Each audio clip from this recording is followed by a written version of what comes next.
नमस्कार, news state में आप सभी का स्वागत है और मैं हूं आपके साथ आशिमा त्यागी। मैनपुरी में होने वाले उपचुनाव को लेकर सियासत के बीच अखिलेश यादव ने बीजेपी पर हमला बोला है। न्यूज स्टेट से खास बातचीत में अखिलेश यादव ने बीजेपी को कई मुद्दों पर घेरा है। समाजवादी पार्टी के राष्ट्रीय अध्यक्ष और पूर्व मुख्यमंत्री अखिलेश यादव हमारे साथ हैं और मैनपुरी के इस उपचुनाव में जब 5 तारीख को अब मतदान होना है, 8 को मतगणना होगी, अहम मुद्दे क्या रहे इस मैनपुरी चुनाव के, आपको क्या लगता है? क्योंकि ये बात बार बार निकली है कि बहुत महत्वपूर्ण चुनाव है।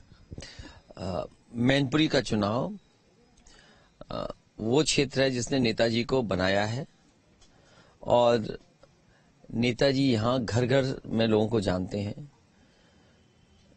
नेताजी जब रहे तो घरों में गए हैं, सुख दुख में यहाँ के लोगों के साथ रहे हैं। जितना भी विकास दिखाई दे रहा है मैनपुरी में, ये नेताजी के समय का किया हुआ है।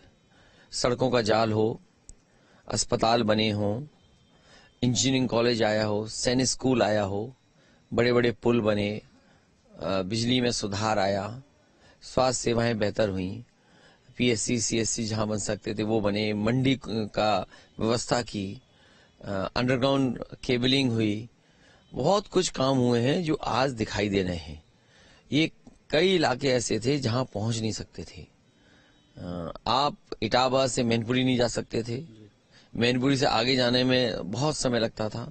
ये 4 लेन सड़कें कभी कोई ऐसे शहरों में नहीं देता, लेकिन 4 लेन शहर नेताजी ने और समाजवादी पार्टी ने बनाई हैं। तो पहली बात तो यह है कि विकास बहुत किया है।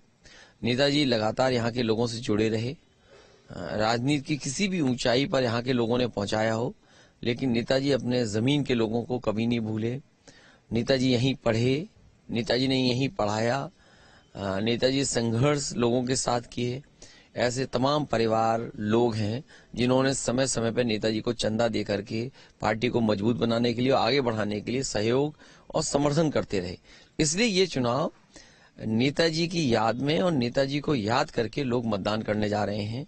डिम्पल यादव यहाँ से प्रत्याशी ऐतिहासिक वोटों से जीतने जा रही हैं। आपने नेताजी का नाम लिया, नेताजी का जो यहाँ से कनेक्शन है, उसी कनेक्शन को लेकर के वो कह रहे हैं कि इमोशनल कार्ड, विपक्ष अगर हम दूसरी पार्टी सत्ता की बात करते हैं, कहते हैं इमोशनल कार्ड खेल रहे हैं। इमोशनल कार्ड तो जनता के साथ खेलना चाहिए।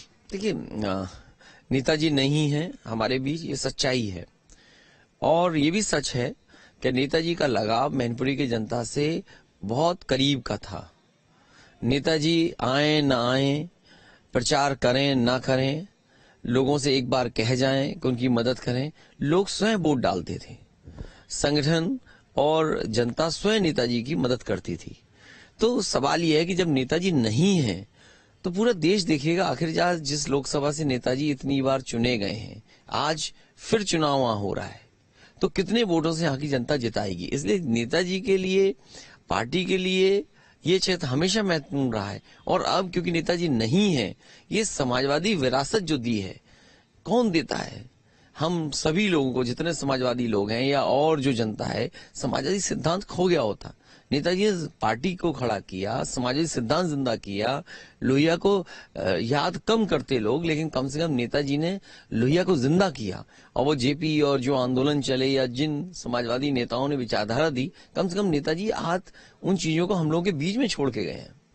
नेताजी की जो पहचान है, उस पहचान से हट करके आप पे आरोप लगता है कि विकास हुआ, परिवार का हुआ, जनता का तो विकास ही नहीं हुआ है। वो कहते हैं कि परिवार में ही विकास होता रहा, इसलिए अगर भाजपा जीतेगी तो वो क्षेत्र का विकास करेगी। मुख्यमंत्री जी यहाँ 2 बार आए, डिप्टी सीएम यहाँ कई बार घूमते रहे क्षेत्र में, मंत्रीगण आए हैं, तमाम उनके संगठन के लोग हैं। कम से कम उन्हें ये बताना चाहिए था कि यहाँ विकास उन्होंने क्या किया है। वो बताते कि सड़क कौन सी बनाई है, या अस्पताल कौन सा बनाया है, या इंजीनियरिंग कॉलेज का बजट क्यों रोक दिया, सैनिक स्कूल जो बन रहा था उसका बजट क्यों रोक दिया, बिजली विभाग का बजट क्यों रोक दिया, मेडिकल एजुकेशन या मेडिकल हेल्थ का बजट क्यों रोक दिया इस लोकसभा के, नहरें क्यों नहीं साफ हुई। तो ये तमाम चीजें सरकार को बतानी चाहिए थी। सरकार ने आखिरकार क्या योजना चलाई है जिससे जनता कह सके कि हाँ, ये बीजेपी की सरकार का है। और जहां तक परिवारवाद या विकास की बात है, भारतीय जनता पार्टी को समझने के लिए समझना पड़ेगा कि भारतीय जनता पार्टी झूठ बोलती है। आपको उनकी बात सुनने से पहले ये दिल और दिमाग में आपको रखना पड़ेगा कि भारतीय जनता पार्टी से झूठी पार्टी कोई नहीं है। इन्होंने जो सपने दिखाए कोई पूरा नहीं हुआ। ये अपना इलेक्शन मैनिफेस्टो भूल गए।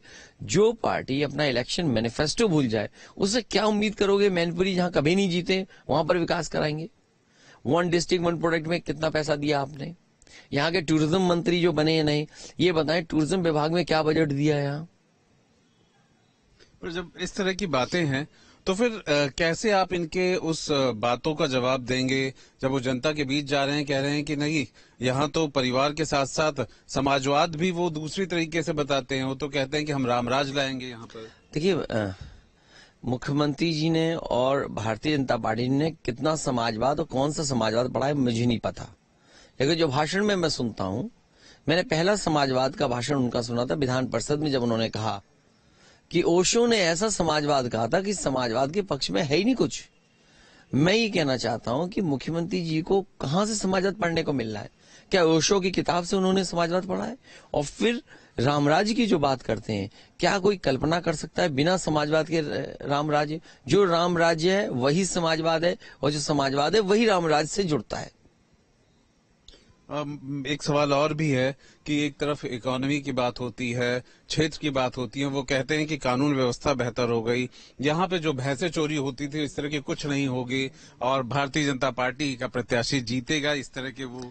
देखिए, भारतीय जनता पार्टी से अच्छा झूठ को नहीं बोल सकता, बड़ा झूठ को नहीं बोल सकता, किसी सीमा तक वो झूठ बोलने के लिए तैयार है। प्लस उनके पास प्रोपेगेंडा मशीन है, वो मशीन विपक्ष में नहीं है। हजारों करोड़ प्रोपेगेंडा पे वो खर्च करते हैं, तो वो इंतजाम विपक्ष में नहीं हो सकता है। और जो बात ये कर रहे हैं, इनका प्रिय काम क्या था? इनका प्रिय काम था, और जबकि प्रधानमंत्री तक ने कहा कि जानवर की समस्या का समाधान होगा।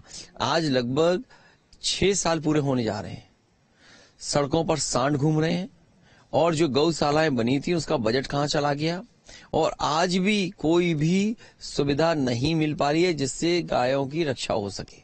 आप एक बात बताइए, इस पूरे चुनाव का ये उपलब्धि माने कि परिवार जो है जिस रूप में एक दिखा, जिस तरह से चाचा आपके साथ दिखे और उन्हें खामियाजा भी भुगतना पड़ रहा है सरकार की तरफ से, आपको लगता है कि मैनपुरी में और मजबूत होकर के आप निकल रहे हैं? देखिए, ये चुनाव नेताजी के ना रहने पे था। चाचा जहां से जीत करके आते हैं वो जसवंत क्षेत्र है। नेताजी कई बार वहां से विधायक रहे हैं, लोगों से हमेशा जुड़े रहे। वहां घर घर नेताजी गए हैं। कई परिवार ऐसे हैं जो कहते हैं कि नेताजी हमारे यहाँ 50 बार आए हैं। कोई कहता है कि हमारे इस समय आए, कोई कहता है हमारे उस समय आए। तो नेताजी का बिल्कुल लगाव रहा और लोगों से सीधे जुड़े रहे। तो जसवंत स्वाभाविक है, चाचा हमारी पार्टी के चुनाव चिन्ह पे भी लड़े हैं। नेताजी ना रहने पर वो कभी नहीं चाहेंगे कि समाजवादी पार्टी कमजोर हो। ये फिजिक्स पेंडुलम नहीं, वो तो मुख्यमंत्री जी क्योंकि खुद स्टूडेंट फिजिक्स के नहीं है। अगर खुद स्टूडेंट फिजिक्स के नहीं है, क्योंकि काम नहीं किया तो पेंडुलम की बात करेंगे, विकास नहीं किया तो पेंडुलम की बात करेंगे। जो मुख्यमंत्री किसानों को डीएपी और खाद न उपलब्ध करा पाए तो वो पेंडुलम की तो बात करेंगे, और फिर वो खुद पेंडुलम हो सकते हैं कि दिल्ली की सरकार कुछ और चाहती होगी, उनके जो डिप्टी सीएम कुछ और चाहते हैं। तो आखिरकार झूल कौन रहा है? झूल तो मुख्यमंत्री खुद रहे हैं। उन्हें ये नहीं पता कि दिल्ली वाले क्या चाहते हैं, उनके नीचे मंत्री क्या चाहते हैं, उसके बीच में ही मुख्यमंत्री घूम रहे हैं। कुल मिलाकर के मैनपुरी का चुनाव कहीं ना कहीं मैनपुरी का चुनाव का परिणाम ऐतिहासिक होगा, और क्योंकि नेताजी के ना रहने पे हो रहा है चुनाव, जनता पूरी तरीके से नेताजी के पक्ष में उनको याद करके वोट डालने जा रही है। डिम्पल यादव यहाँ से अच्छे वोटों से जीतेंगी। हमारे साथ समाजवादी पार्टी के अध्यक्ष अखिलेश यादव, पूर्व मुख्यमंत्री, और डिम्पल यादव जो कि उनकी पत्नी है, नेताजी की बहू हैं, वो यहाँ के प्रत्याशी हैं। और अहम बात यही है कि मैनपुरी का जो संदेश है वो बहुत बड़ा जाएगा। उत्तर प्रदेश में कुछ ही साल बाद लोकसभा का चुनाव होगा, और 2022 का ये मैनपुरी का चुनाव उसी 2024 की एक झलक के रूप में देखा जा सकता है, एक ऐसे पहचान के रूप में कि आखिर यूपी की राजनीति अब किस दौर में और किस तरफ जा रही है। वीडियो जर्नलिस्ट सूफी खान के साथ आलोक पांडे, सैफई।